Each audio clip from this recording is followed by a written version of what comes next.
Buenas noches, tengan todos ustedes y bueno, les digo bienvenida a la clase, la sesión 2 del módulo Evaluación e Educación Superior. Hoy vamos a tocar el tema sobre modelos y métodos de evaluación, ¿no? Estamos, bueno, ya lo suficiente, bueno, siguen ingresando sus compañeros porque ya es tiempo de que, bueno, iniciemos. Compartir el material.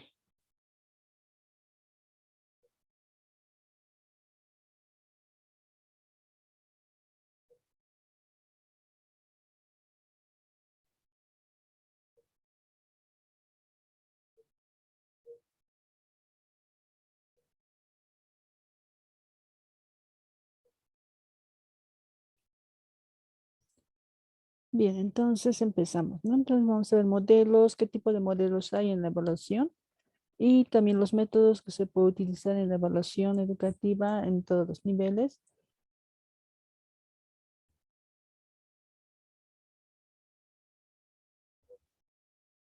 Modelos o enfoques, ¿no? Entonces se va a ver en esta ocasión 7 modelos o enfoques de evaluación educativa en la actualidad que todavía son usadas. Una que es el tayleriano, que en la anterior clase hemos visto sobre la teoría, ¿no? De Tyler, cómo era más que todo en él manejaba la parte de los objetivos, ¿no? Luego vamos a ver el científico de Schumann, modelo orientado a la planeación de Cronbach, el CIP-P de Schubleman, centrado en el cliente de Stake, iluminativo y holístico de Stake, orientado hacia el consumidor de Scriven. Entonces son los 7 que vamos a ver. Ahora, hablando del modelo tayleriano, ¿no? Que habíamos visto en el anterior, que era uno de los autores que más que todo considerado como el padre de la evaluación educativa, ¿no? ¿No? Entonces, lo que trata en esta ocasión el modelo está orientado hacia los objetivos, como decía, ¿no? Para él era importante trazarse objetivos para ver qué se va a evaluar, ¿no? Y constituye un primer modelo sistemático de evaluación educacional, lo que hace, ¿no? Entonces, para él era importante la evaluación y vamos viendo que hay la diferencia entre evaluación y valoración. Eran casi lo mismo, ¿no? Ahora se entiende que lo primero, es decir, la evaluación es un proceso más profundo, tiene otras connotaciones, es más,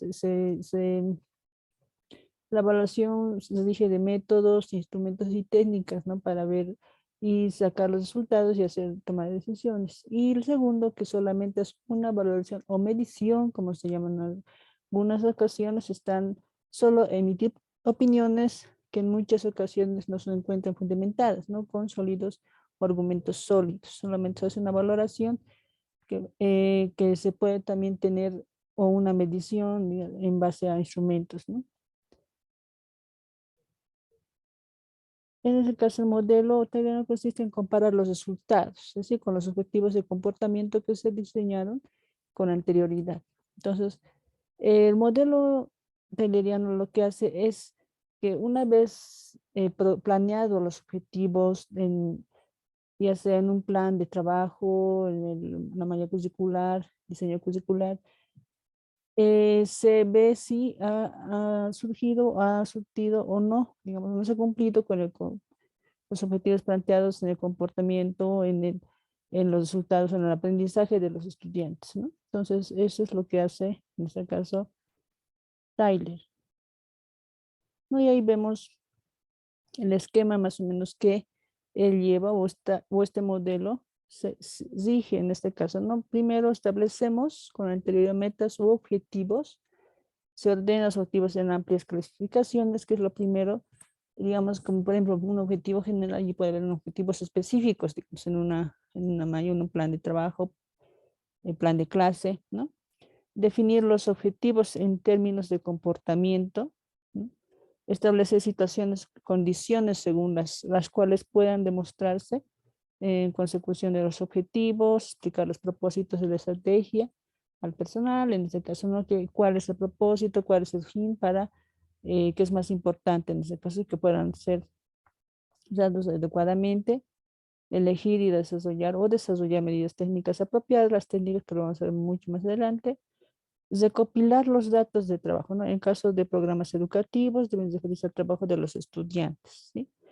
Y comparar los datos con objetivos de comportamiento, ¿no?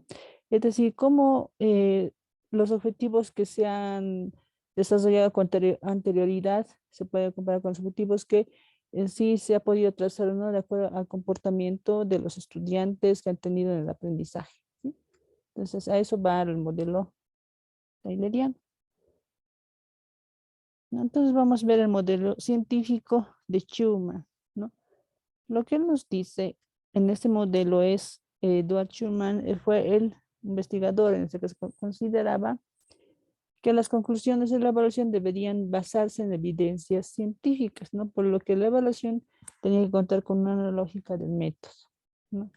Entonces, él lo que veía más era, es importante distinguir y realizar acerca de los conceptos de evaluación e investigación evaluativa que va dirigido, digamos, primero emitir un juicio, mientras que va a dirigir, en este caso, la investigación evaluativa, asegura el valor, ¿no? Primero uno va, en un concepto se va a emitir un juicio de, de una evaluación, qué es lo que se va a medir y todo eso, y luego se va a asegurar el valor, ¿no? De acuerdo a una investigación evaluativa, ¿no? Y entonces para él planteaba que la evaluación debería partir y regresar a la forma de valor, ¿no? Considerando esto como cualquier aspecto, ¿no? A él lo que se ve es, digamos, lo bueno, lo malo, lo deseable, lo indeseable, qué es lo que le interesaba, ¿no? Valorar en ese aspecto.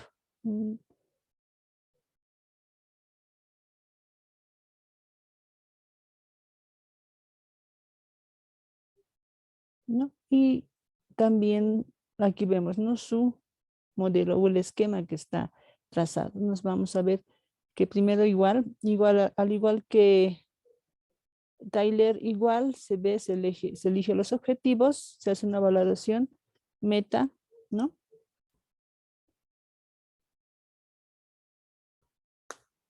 Meta, identificación de las actividades que conduzcan a la meta, planeación del programa, ¿no? Operación de las actividades que conduzcan a la meta y valoración del objeto. Es decir, de acuerdo a los objetivos que se evalúa, se ve lo malo, lo bueno del plan que se ha hecho, se identifica las actividades que van a conducir, qué actividades se va a realizar en esa evaluación o en el plan de trabajo, y se hace la operación, ¿no? Entonces de ahí se valora y formar una valoración. Cuando vamos a ver la formación de evaluaciones, es juicios, no juicios de que sí, bueno, de que el estudiante ha tenido un buen rendimiento, ha tenido más rendimiento, dependiendo, ¿no? Ese tipo de juicios.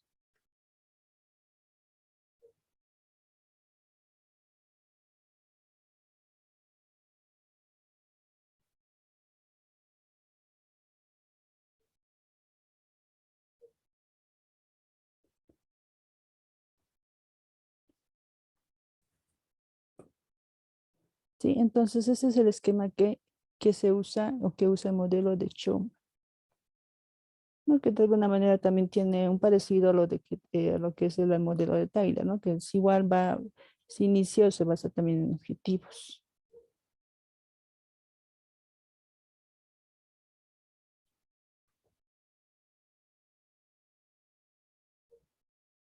Bien, luego viene el modelo orientado a la planeación de Cronbach, ¿no? El modelo más que todo es promovido o promueve la importancia del contexto, ¿no? Que se va a planear de las evaluaciones educativas. Los conceptos que consideraba necesarios en cualquier planeación evaluativa pueden ser, con bases unidades consideradas como cualquier individuo o grupo, ¿no? Tratamientos a los que se expondrán las unidades, ¿no? O operaciones referidas a la observación anterior, ¿no? Durante y posterior a la exposición de las unidades, los tratamientos específicos, ¿no?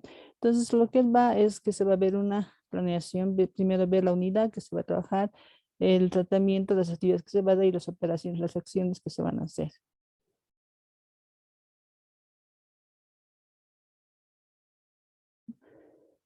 Más que todo, este modelo considera mucha importancia dos fases de planeación de la evaluación. Una destinada a las potenciales cuestiones a evaluar y otra a la adecuada distribución del objeto evaluativo, ¿no? Entonces uno va a ver las cuestiones, cómo se va a evaluar, qué se va a hacer y si está adecuado, digamos, ¿no? En la distribución de trabajo, las actividades que se va a hacer, ¿no? Si ahí vemos igual el esquema, ¿no? Uno que es una fase divergente en la que se listan las posibles cuestiones o posibles preguntas y otro que es la fase convergente en la que se asignan prioridades entre las cuestiones, ¿no? ¿Qué es lo prioritario? Evaluar en este caso en un trabajo y planear, ¿no? Y planeación de la comunicación. Lo que es importante acá en este modelo orientado a la planeación es muy importante que haya la comunicación entre docente y estudiante, ¿no? Se va a hacer la evaluación, qué puntos va a tener, qué actividades son las más importantes, qué prioridades va a haber, ¿no? A eso se va en este tipo de evaluación. Por eso hablamos de la planeación de la comunicación. Tiene que haber una comunicación de parte del docente que diga, ¿no? ¿Cuál es lo más importante? Si es importante tal vez evaluar la conducta, evaluar el aprendizaje que se está teniendo, si los modelos o si las actividades o los métodos que se está usando es acorde, es adecuado o no, ¿no? Entonces, todo eso se va a ver en este modelo.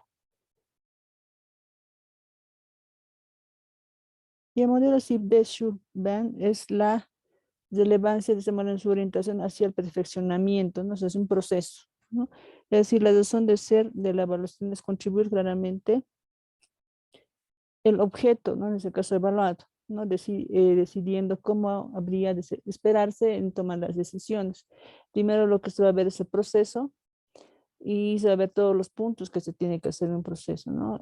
Componentes de modelo, en este caso CIPP, significa, es un mnemotecnia en inglés, ¿no? Está relacionado o es un contexto centrado proceso y producto. O sea, que tiene el contexto, que se va a evaluar en un contexto, una entrada, un proceso y el producto, ¿sí?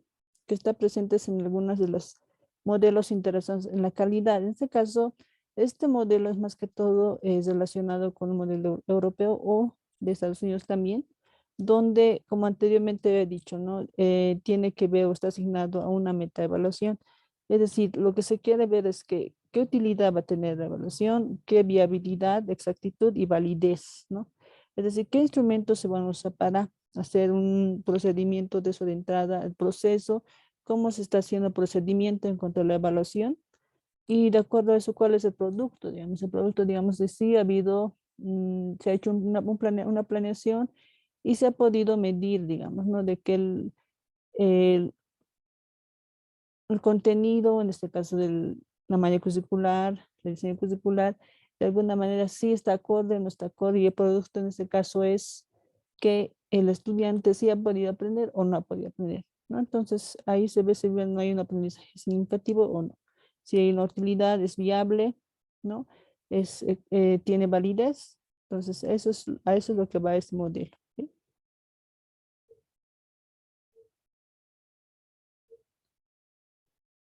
¿No? Y ahí vemos igual un esquema, ¿no? Que estamos viendo, por ejemplo, operaciones regulares del sistema que incluyen distintas actividades, evaluaciones periódicas del contexto, justificación de un cambio, si ha habido, no ha habido, si ha habido un cambio, no ha habido un cambio, definición del problema, de la formulación de los objetivos, como ven también tenemos que tener unos objetivos, aplicación de la solución, hay una solución satisfactoria, sí o no, ¿no?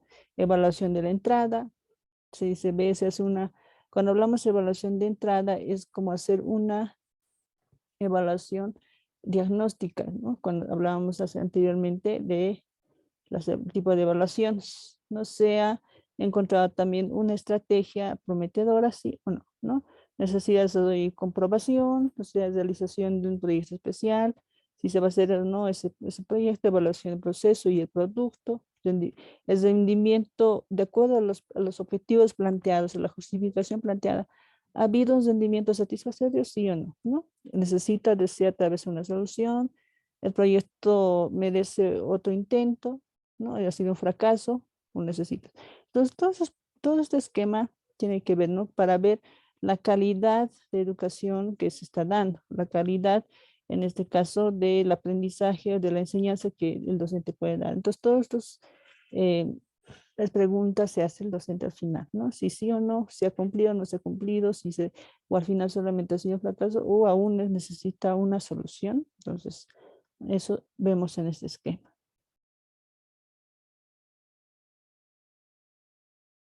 Y el modelo centrado en el cliente, ¿no? Más que todo tiene que ver con la parte de el área más educativa y también el área de laboral, ¿no? Está considerada otra vez su pluraliza, flexible, holística, porque evalúa todo, subjetiva y orientada hacia el servicio, ¿no? Y usualmente su versión está ampliada a la evaluación respondente, que contribuye de manera decisiva con el desarrollo de conceptos de validados en la evaluación, ¿no?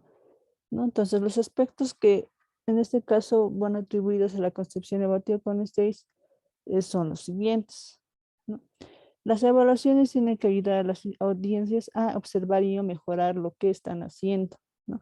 Es decir, cuando se hace una evaluación, después de haber rendido en la parte educativa, haber cumplido con varias actividades y al final se ha podido hacer la evaluación, se hace la observación es que para ver si se mejora o se va a seguir con eso, ¿no? Entonces, a eso va. Los evaluadores deben escribir programas en relación tanto con los antecedentes y las operaciones como con los resultados, ¿no? Entonces tiene que ver con los evaluadores, que en este caso docentes o relacionados con el área laboral, ¿no? Los que evalúan, vamos a ver, por eso habla del cliente. Y los afectos secundarios y los logros accidentales, ¿no? Deberían ser tan estudiados como los resultados buscados, ¿no? ¿Qué efectos secundarios puede haber? ¿No? Los evaluadores tienen que evitar la presentación de conclusiones finales resumidas, pero en lugar necesitan recopilar y analizar y reflejar juicios en una amplia gama. Es decir, interesante ver al objeto de la evaluación, ¿no? Al hacer, digamos, la presentación de conclusiones, también tienen que ver la parte de analizar, digamos, qué es lo que ha fallado o si no ha fallado, qué es lo que se puede mejorar también, ¿sí? Y los experimentos y los test regularizados a menudo resultan inadecuados, muchas veces, o insuficientes. Que estamos hablando, estos son métodos o técnicas que se usan para muchas veces para la evaluación, ¿no? Puede satisfacer propósitos de una evaluación y frecuentemente deben sustituirse o complementarse con una variedad de métodos,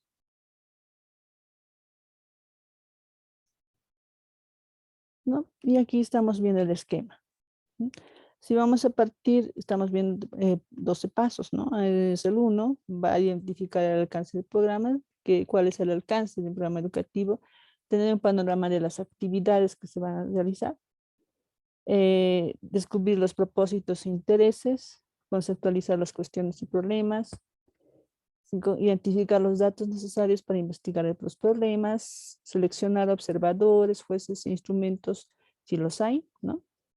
Observar antecedentes, las transacciones y los resultados propuestos, desarrollar temas, preparar, escribir, estudiar los casos concretos, validar, confirmar, búsqueda de evidencias para la no confirmación, esquema para uso de audiencia, reunir los informes formales si los hay, y hablar con los clientes en personal, el programa y las audiencias, ¿no? Entonces, esto es un modelo centrado en el cliente. También puede ser la parte de ese tipo de evaluación, más que todo para programas educativos, proyectos educativos. Para esos proyectos se usa ese tipo de modelos. Modelo iluminativo y holístico, como lo llaman. Entonces, en este caso, las metas planteadas para la evaluación son las siguientes, ¿no? Iluminativo. Para una evaluación iluminativa holística es estudiar el programa innovador, ¿no? Cómo opera, cómo influye en las distintas situaciones escolares, donde se aplica, ¿no? Cuáles son sus ventajas, desventajas y cómo se ven afectadas las tareas intelectuales y las experiencias académicas de los estudiantes. Entonces, descubrir también y documentar qué significa participar en el esquema, ya sea con profesor o alumno. Discernir y comentar las características más significativas de la innovación, ¿no? Las comitancias recurrentes y los procesos, ¿no? Entonces, ver si estamos viendo de una un programa innovador, entonces tiene que ver las características, si son importantes, son procesos que van a ayudar de alguna manera al aprendizaje o no. Entonces, vemos, ¿no? Aparte de eso, se plantean 3 etapas en esta evaluación iluminativa, ¿no? La primera etapa es la observación, ¿no? En la que se indaga acerca de las variables que podrían afectar el resultado del programa o la innovación, ¿no? Observar más que todo cómo puede afectar si hacemos un programa de innovación en los comportamientos, en el rendimiento del estudiante, ¿no? Y que puede variar, ¿no? Segunda, investigación, ¿no? Y consiste en listar sistemática y exhaustivamente los aspectos más importantes del programa en su contexto. Tercera es la explicación, ¿no? Entonces se exponen los principios generales y de la organización del programa y se delinean los modelos causa-efecto en sus operaciones. Entonces, una vez que se ha hecho la observación, ¿no? de cómo de alguna manera ha influido el programa de innovación que se ha hecho, se hace una investigación, se hace un listado de las ventajas y desventajas que pudo haber tenido, la explicación, en este caso, causa y efecto, que hablamos de un modelo de causa y efecto, cómo va, ¿no? Si ha tenido una causa, ha sido positiva, ha sido negativa, ¿no? Entonces ahí se ven las explicaciones, ¿no? Entonces vemos al modelo centrado en el consumidor de Macho-Scribe. Su modelo más bien también se conoce como el método formativo sumativo, que ya en anterior caso habíamos visto la evaluación formativa y sumativa, que es parecido a eso. Scriven ha sido un cabeza crítico de las ideologías evaluativas que se centran en alcanzar, igual que Tyler, los objetivos de los participantes, ¿no? En vez de satisfacer las necesidades de los consumidores.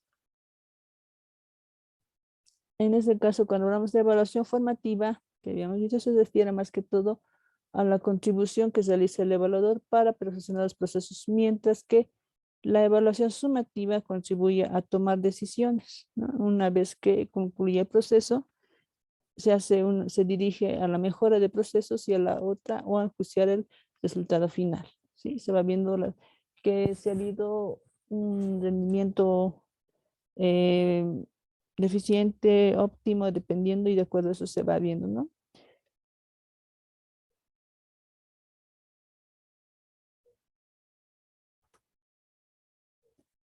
Este investigador, bueno, propone una lista de indicadores que reflejan su concepción multidimensional de la evaluación educativa. Lo que él hace es hacer una descripción, por ejemplo, se hace una descripción de lo que se está evaluando, qué puntos se está tomando en cuenta, el cliente, en este caso, o el estudiante, antecedentes y el contexto del estudiante se ve los antecedentes del estudiante, se va evaluando cómo ha sido su rendimiento, tal vez en un nivel inferior y cómo es ahora, está mejorando y el contexto en que se está desarrollando, con los recursos que se cuentan el centro educativo en la educativa, la función que tiene, digamos, el docente y el estudiante, sistematización de distribución de roles, de actividades de consumidor,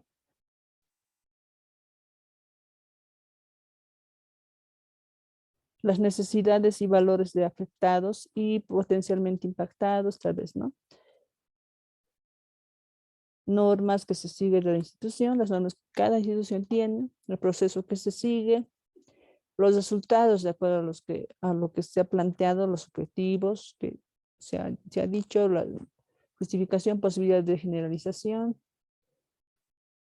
los costes o costos que se denomina en algunas ocasiones, comparaciones con opciones alternativas de significado y las recomendaciones, ¿no? Estos dos puntos lo pone muy importante para hacer una evaluación de modelo centrado en el consumidor.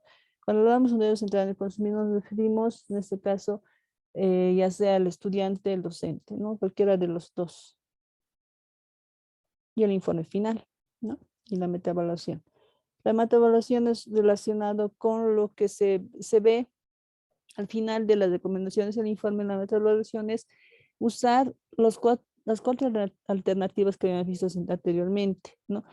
que si esa evaluación ha sido o ha tenido utilidad, ha tenido viabilidad o ha tenido eh, validez, entonces es positivo, si no, no ha sido nada significativo, pues, ¿sí?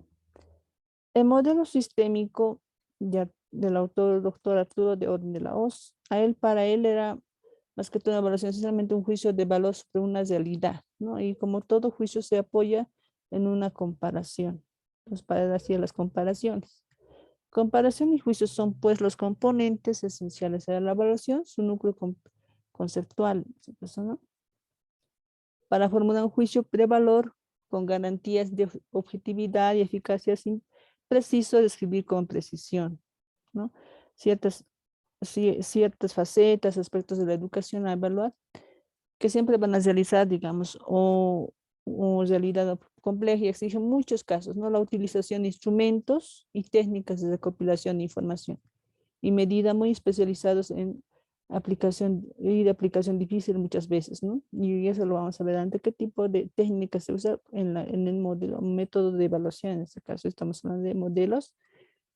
En este caso puede ser objeto de evaluación cualquier elemento educativo, ¿no? Desde el aprendizaje de los estudiantes, la eficacia del profesor, los programas, los métodos, la organización de un departamento, la estructura, funcionamiento de un centro o de un sistema educativo, ¿no? Todo para él era un momento de evaluación, ¿sí? Se entiende por calidad de educación o se concibe para él un conjunto de relaciones de coherencia entre los componentes de un modelo sistémico de universidad o de plan de estudios universitarios, conducente, por ejemplo, a la obtención de un título, por ejemplo, ¿no? A eso se entiende por calidad de educación, ¿no? Que haya habido un componente o una relación coherente en un sistema para planear, digamos, si sea conducente a una obtención de un título.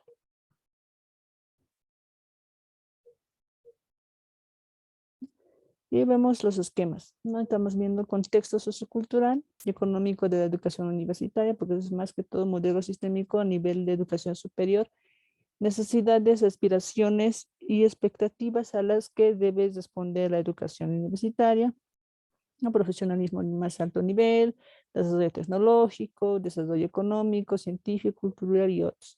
Y en la parte B, estamos hablando, ¿no? Eficiencia, vamos a ver la parte de eficiencia y eficacia. Eso es lo que, y funcionalidad. Son esos tres puntos que era muy importante para este modelo sistémico, ¿sí? Metas, por ejemplo, si vamos a ver en la eficacia, tiene que haber las metas, objetivos de la educación universitaria, productos de la educación universitaria, aprendizaje y equipamiento intelectual de los estudiantes, ¿no? Incremento de la ciencia, procesos de la educación universitaria, ¿no? Cuando hablamos de la eficiencia, organizativos, curriculares, instructivos, investigadores, evaluativos, ¿no?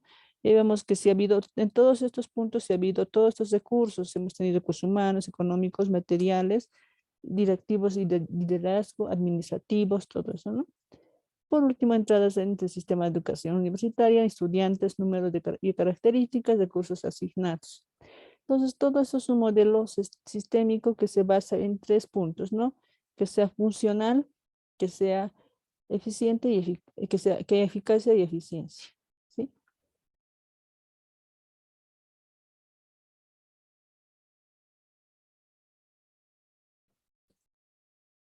Ahora, lo que vamos a ver ahora es los métodos para la evaluación. ¿Qué métodos son los que más se utilizan? Muchos utilizan, muchos tal vez no, ¿no? Entonces vemos a continuación la observación, ¿sí? Ahora, antes de seguir, quisiera que me digan qué es la observación. Por ejemplo, es un método que muchos usamos, tal vez no lo tomamos muy en cuenta. Podrían decirme qué entienden por observación en la parte evaluativa, en evaluación educativa, por ejemplo. ¿Qué será? ¿Cómo se entenderá la observación, que es un método para la evaluación?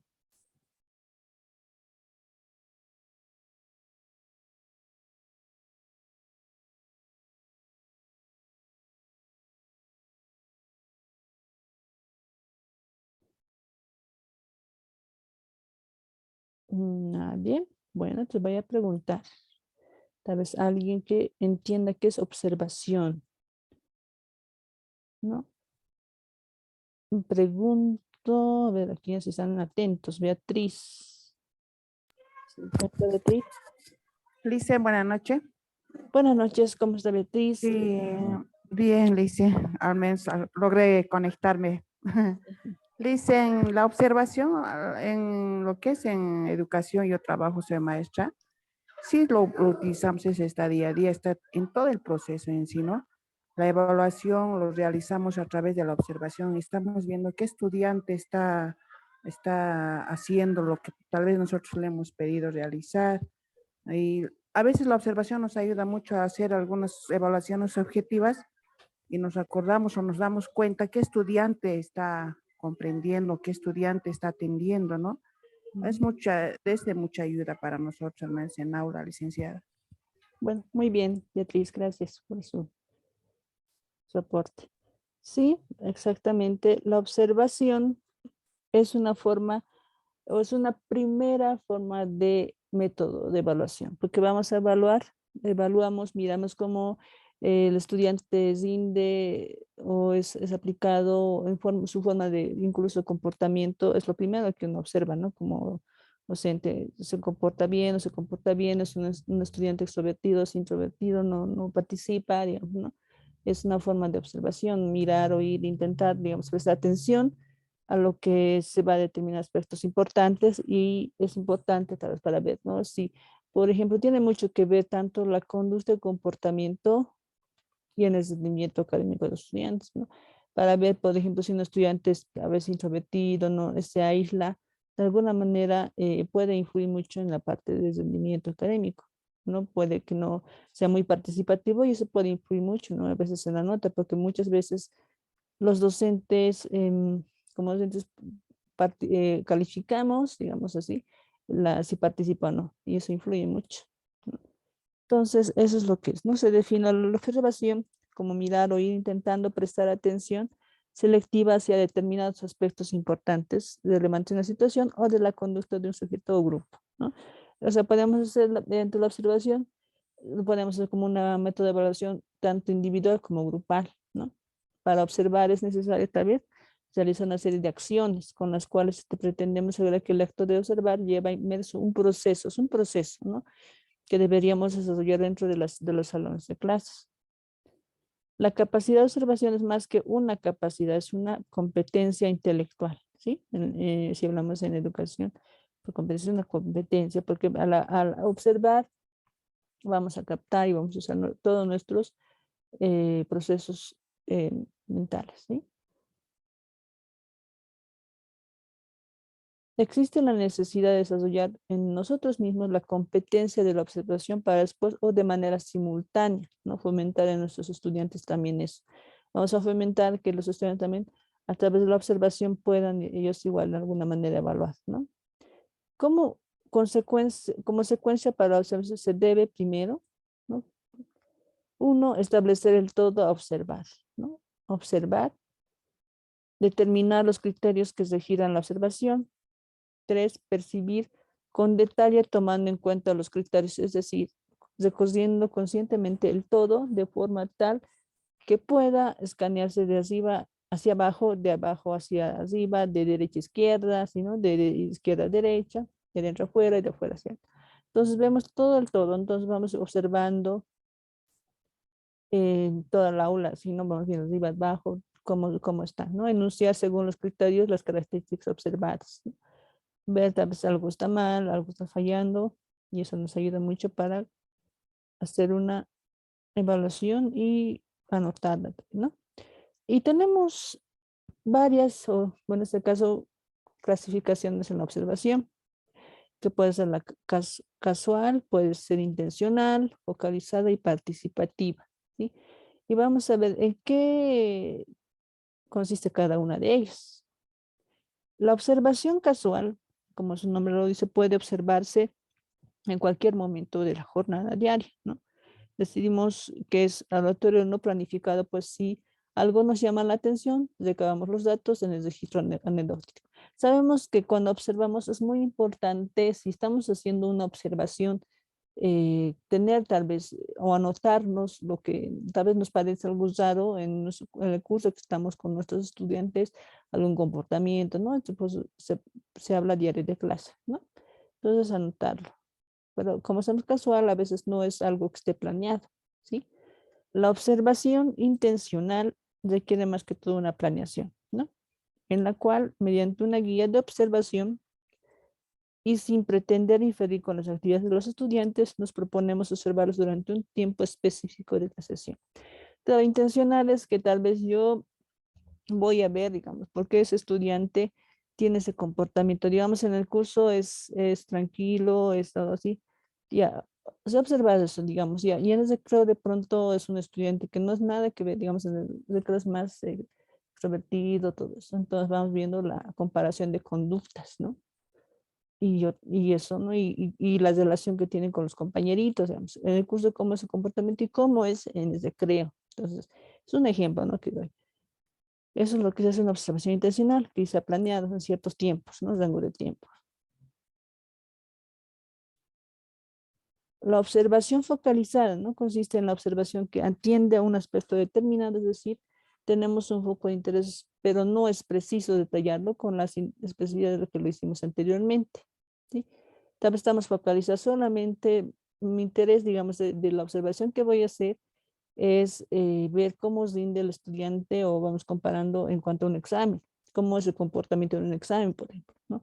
Y si realmente el examen los estresa mucho, tal vez hay estudiantes que sí, hay estudiantes que no, entonces vamos eso, nos vamos concentrando en una actividad, ¿no? Una actividad específica.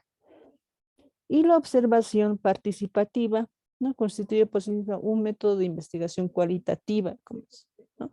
Pues ese tipo de estudios incluyen el diseño de investigación cualitativa de las ciencias sociales. Más que todo es un método donde se ve la observación participativa, tiene que ver mucho también el estudiante, donde se ve de que va a observar, digamos, cierta actividad, cierta actitud, y la profesor en ese caso va a ver de alguna manera eh, corregir, digamos, algún comportamiento en el momento, ¿sí? En el momento. Entonces a eso vamos, ¿no? Y es una modalidad donde no se observa pasivamente, ¿no? Como dice participativa, y se genera una interacción en la intención de descubrir.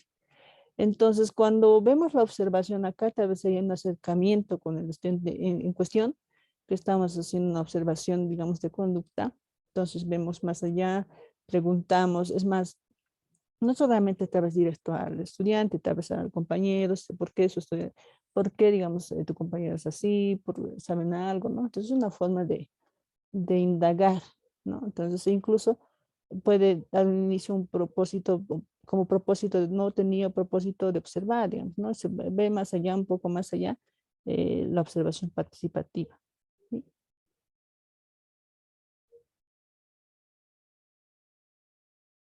La segunda clasificación de observación son la directa e indirecta, ¿no? Como su nombre lo dice. La observación directa debe plantearse al observador, es la determinación del campo de acción, ¿no? Actuación. Y dentro de este determinar con precisión se plantea que debemos seguir ciertas normas, ¿no? Para hacer una observación directa se tiene que basar en ciertas normas. Uno, formulación clara de las unidades. ¿Qué es lo que se va a observar? Si yo solo voy a observar tal vez solamente la conducta en ciertos tiempos, en ciertas sesiones o en ciertos lugares, en espacios tal vez, ¿no? Dos, adecuación al objeto, es decir, implicación de aquello que se quiere observar para tener validez, ¿no? Tres, que en cada una de las unidades se presente un comportamiento más o menos frecuente y duración de los hechos observados, ¿no? Cuando hablamos de unidades estamos hablando tal vez de etapas, ¿no? Etapa 1, fase 1, vamos viendo un tiempo, tal hora, un espacio, un lugar. Entonces ahí vemos la duración del comportamiento que se está observando, ¿no? Y cuatro, que presenten los aspectos más significativos de una situación concreta, ¿no? Uno se va a ver en qué lugar, por ejemplo, es un ejemplo, ¿no? Tal vez ver el comportamiento estudiante, porque cómo es, digamos, el recreo, cómo es en el curso, cómo se comporta con sus compañeros, qué es lo más importante, ¿no? Ver, y cómo, cuáles le pueden influir mucho en el aprendizaje o el rendimiento en este caso. Y la observación indirecta se refiere al estudio y análisis de los productos que los estudiantes obtienen dentro o fuera del salón, ¿sí? Pero que examinamos o analizamos sin la presencia de aquellos. Es decir, indirecta se refiere, digamos, a ver de que el estudiante, por ejemplo, haya estado indirectamente, yo, digamos, en mi materia, digamos, está bien o no falla de alguna manera, pero indagando con otros profesores para saber si en todas las materias el estudiante no tiene buen rendimiento, pues ahí se ve, ¿no? Es indirecto, para ver fuera del salón, con otros profesores o incluso con los papás, ¿no? Para saber si el estudiante por qué está fallando o solo es materia, pues viendo eso. ¿No? Esa es la observación indirecta que se puede hacer. ¿Sí?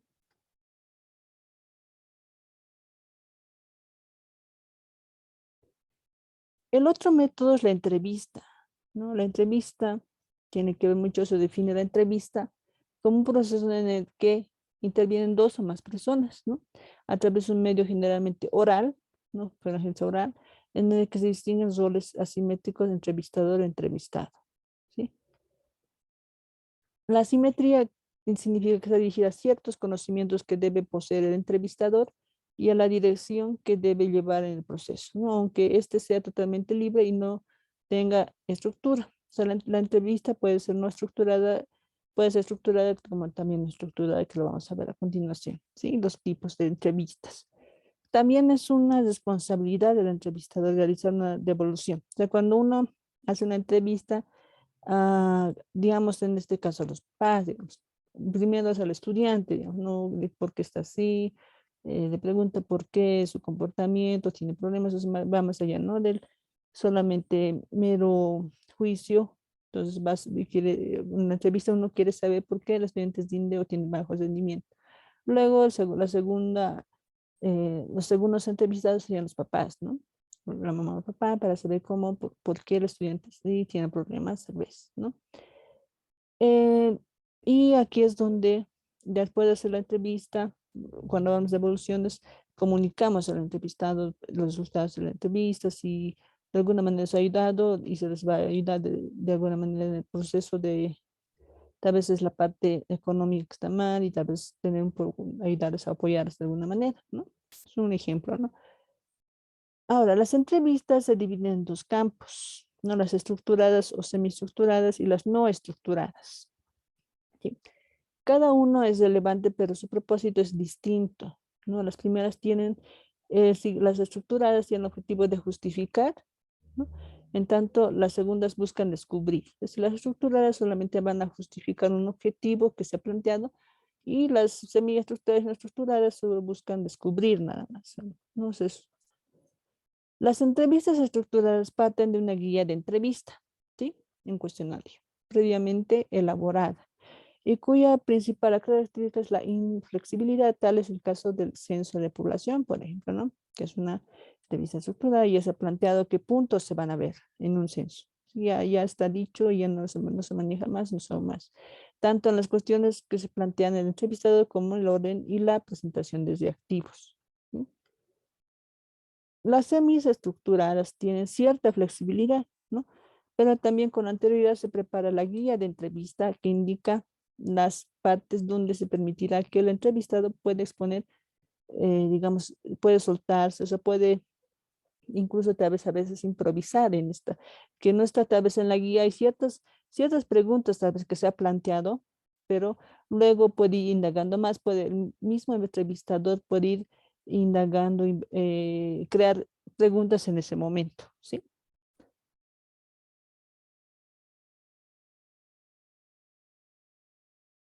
Las entrevistas no estructuradas, como su nombre indica, no poseen estructura alguna, ¿no? Solamente se cuenta con una serie de temas o aspectos bastante libre que se aborda durante la conversación que realizamos, ¿no? Con el entrevistado.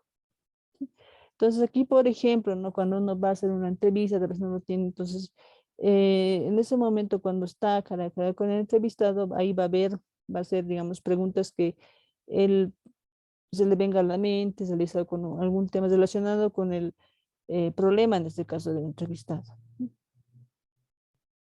Se puede señalar que independientemente del tipo de entrevistas, cualquiera que sea o que se use, en todos debemos seguir, se debe seguir un proceso que son los siguientes, ¿no? Preparación de la entrevista, ejecución de la entrevista, conclusiones a las que se llega después de la ejecución, ¿no? Y esos tres. Y el otro, y esto es un esquema, ¿no? Estamos hablando de un esquema, clasifican entrevistas no estructuradas, estructuradas, ¿no? Entonces ahí vemos las características, ¿no? El entrevistado, por ejemplo, las características en una entrevista estructurada pretende explicar más que comprender, busca minimizar los errores, obtiene respuestas racionales, espera respuesta verdadera, ¿no? Las características. Y el entrevistador formula preguntas que tiene respuestas preestablecidas, ¿no? Cuando hablamos preguntas preestablecidas, puede ser preguntas cesadas, ¿no? O de opción múltiple, que muchas veces se van. Controla el ritmo, no le da largas explicaciones, ¿no? Cuida el orden, controla interrupciones e intervenciones de otros. Se va al punto, ¿no? Preguntas, respuesta, ¿no? No interpreta el sentido de las preguntas, no improvisa el contenido y la forma de preguntas, adopta el sentido de oyente interesado. Entonces ahí es donde las preguntas son cesadas, no hay más indagaciones, nada. Entonces vemos ahí las estructuradas y las no estructuradas pretende comprender más de lo que explica. Si acá en el primero más pretende explicar más de lo que compra, que es comprender, no busca minimizar el significado, obtiene respuestas emocionales, no espera respuestas subjetivamente sinceras, porque en el otro no, la pregunta, la respuesta, ¿no? No va más allá. Y el que el entrevistador no tiene esquema, no fijo de preguntas, o sea, no hay un esquema. El control tiende al ritmo del entrevistado, ¿no? Hace que tal vez el entrevistado, digamos, pueda sacar más, dar más respuestas a las preguntas, ¿no? Permite, no oculta sus juicios y sentimientos, improvisa el contenido de forma y preguntas de relación equilibrada entre familia y profesionalidad, ¿no? Adopta estilo de oyente sin evaluar, sin dar juicios, ¿sí? Y eso, ¿no? Entonces, es el esquema de una entrevista, que se puede usar como método de evaluación también.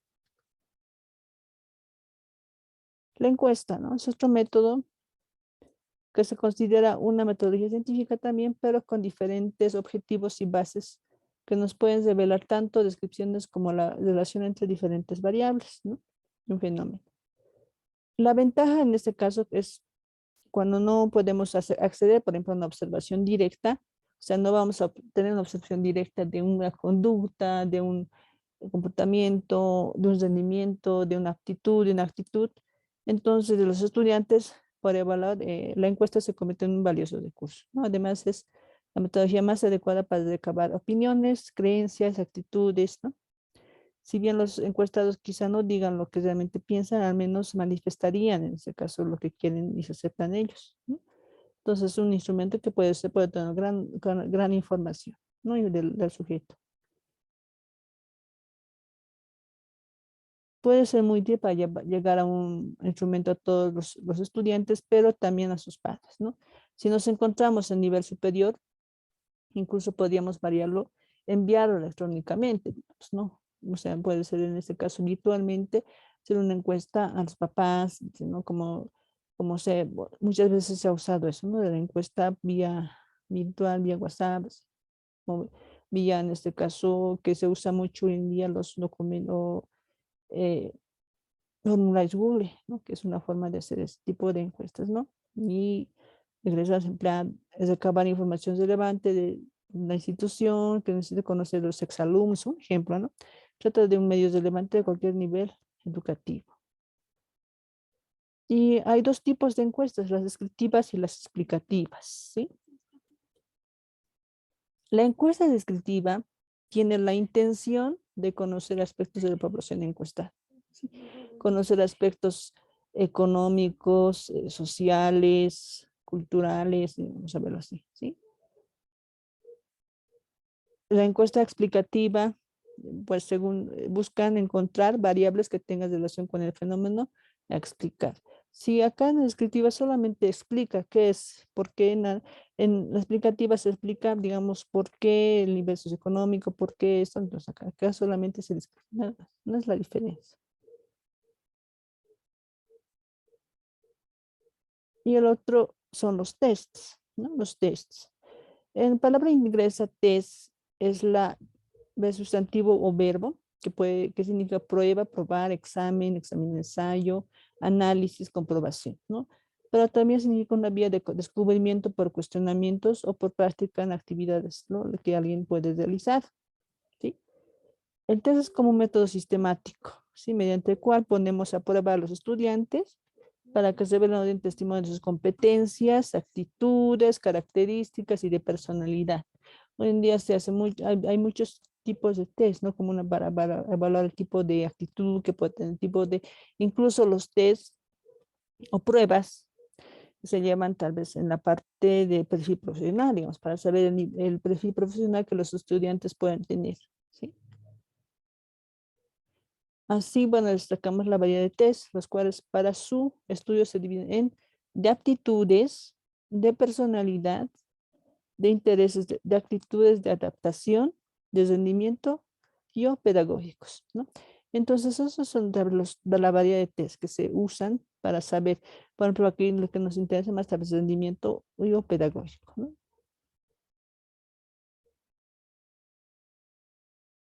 Y por último tenemos el método para la evaluación, portafolios, ¿sí? Los portafolios que son muy usados, más que todo en educación primaria, secundaria, y muchas veces en educación superior, ¿no? Recientemente se ha dado mucha importancia a estos portafolios, tal vez como un método para evaluar los aprendizajes de los estudiantes, ya que es posible captar en un solo momento el desarrollo de los aprendizajes, ¿sí? Los portafolios son en general carpetas, ¿no? Son carpetas divididas por aspectos, temas o capítulos, ¿no? Donde se recopilan los productos de aprendizaje durante un periodo determinado. Entonces, como ahí vemos, ¿no? Muchas veces lo llaman portafolio de evidencias, ¿sí?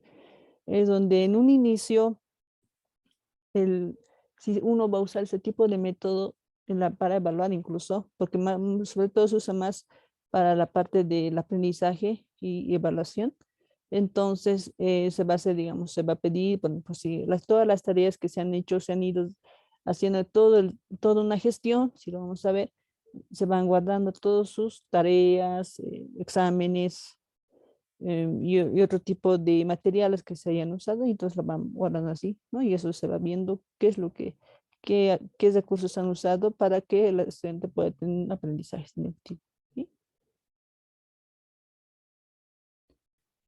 Los portafolios son un método importante puesto que sirven al mismo tiempo como una herramienta tanto para la enseñanza y como para la evaluación, ¿sí? Entre las cuestiones que podemos tomar en cuenta a la hora de evaluar los portafolios, ya vamos teniendo eso, es presentación de una carátula inicial, ¿no? Que muestre una idea del objetivo del portafolio, una breve descripción del interés del estudiante al tomar la materia, estructura dada al portafolio, división por unidades, capítulos, secciones, ¿no? Y vemos, ¿no? Y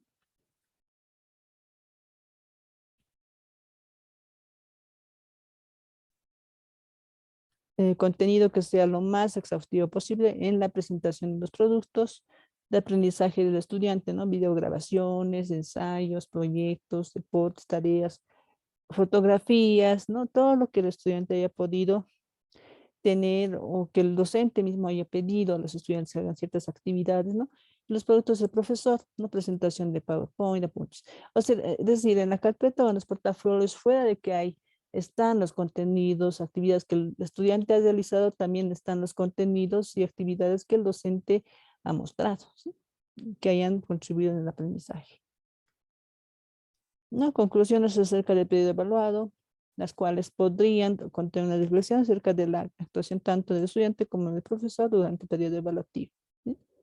Entonces, son los puntos que se pueden llevar como un método de evaluación, los portafolios.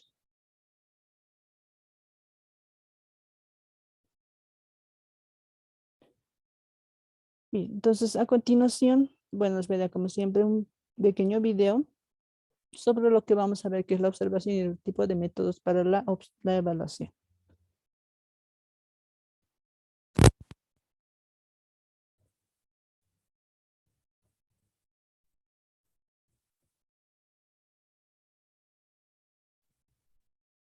Técnicas de evaluación, observación y desempeño de los alumnos.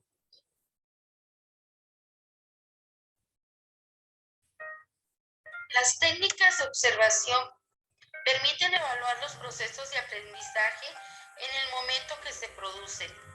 Con estas técnicas, los docentes pueden advertir los conocimientos, las habilidades, las actitudes y los valores que poseen los alumnos y cómo los utilizan en una situación determinada.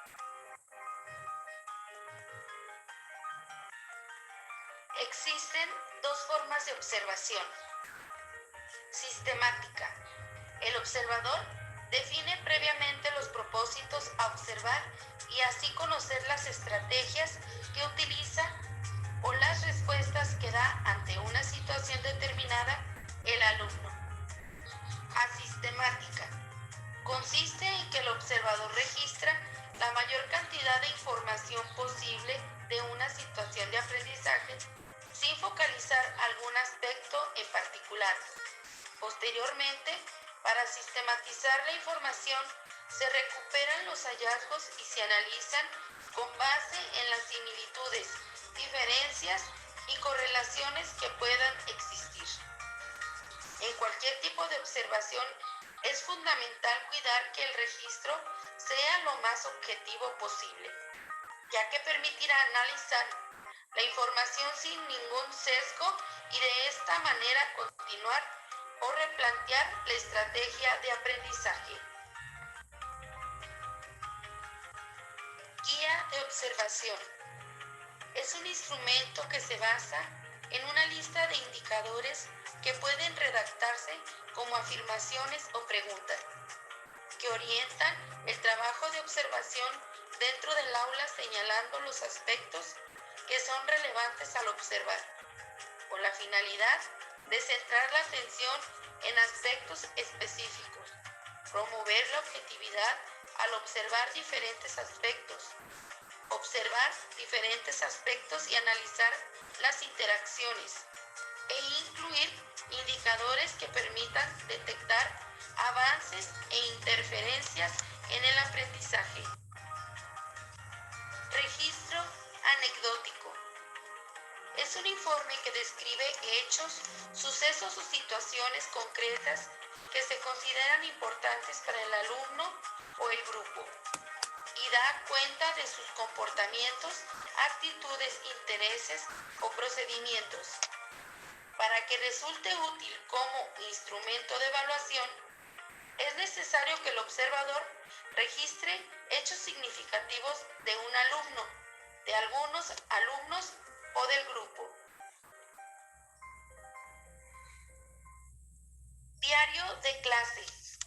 Es un registro individual donde cada alumno plasma su experiencia personal en las diferentes actividades que ha realizado, ya sea durante una secuencia de aprendizaje, un bloque o un ciclo escolar. Se utiliza para expresar comentarios, opiniones, dudas y sugerencias relacionadas con las actividades realizadas. Tiene como finalidad promover la autoevaluación, privilegiar el registro libre y contextualizado de observaciones y servir de insumo para verificar el nivel de logro de los aprendizajes. Diario de trabajo. Sirve para recopilar información y lo elabora el docente. En este se registra una narración breve de la jornada y de hechos o circunstancias escolares que hayan influido en el desarrollo del trabajo.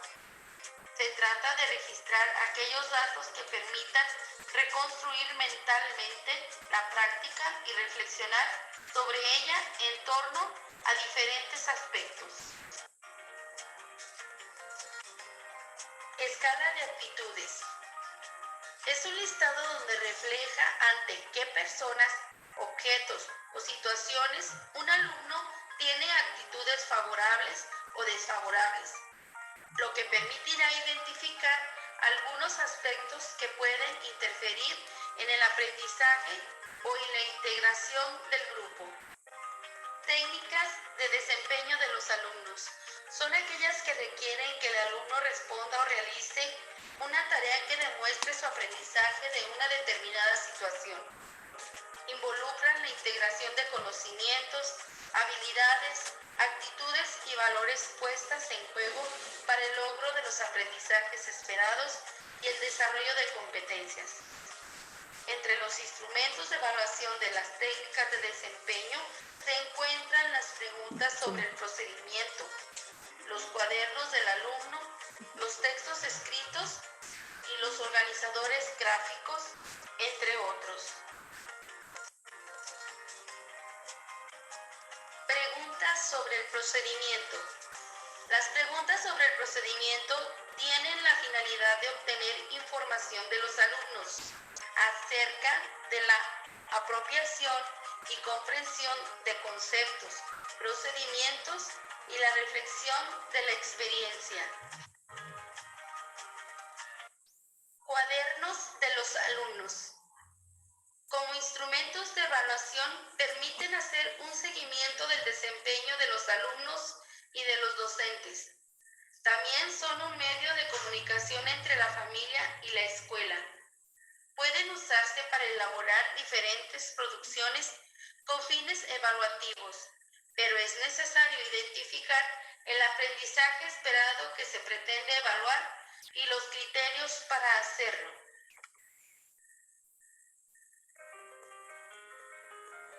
Organizadores gráficos. Estos son una representación visual que comunica una estructura lógica de un contenido. Pueden utilizarse en cualquier momento del proceso de enseñanza, pero son recomendables al concluir el proceso como instrumentos de evaluación porque permiten que los alumnos expresen y representen sus conocimientos sobre conceptos y las relaciones existentes entre ellos. Los organizadores gráficos más usados son los cuadros sinópticos, los mapas conceptuales, los cuadros de doble entrada, los diagramas de árbol y las redes semánticas.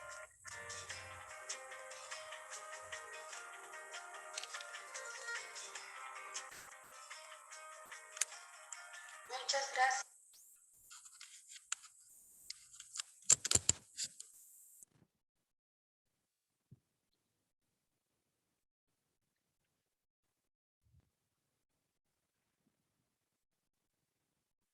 Bueno, entonces eso sería por la clase de hoy. Si tuvieran alguna pregunta, alguna duda, por favor.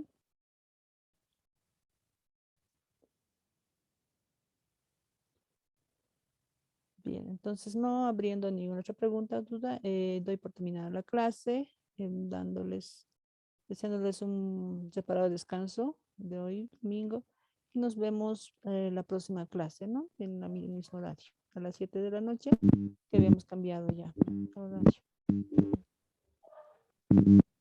Ingeniero, una consulta, licenciada.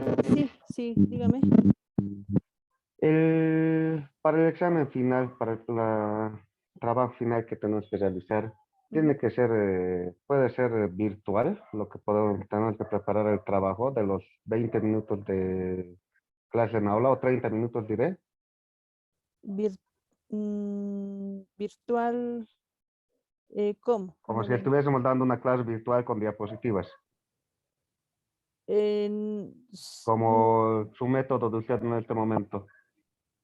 Sí, puede ser la clase virtual, como usted me dice, o sea, es, de acuerdo al método que va a usar, ¿no? Como yo decía, ahí había las Exacto. ESATEX, no había problema, puede ser.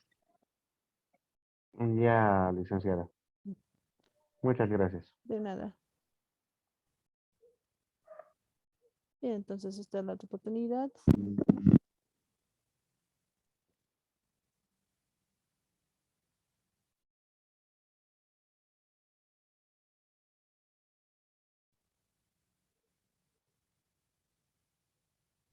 Buenas noches, Licen.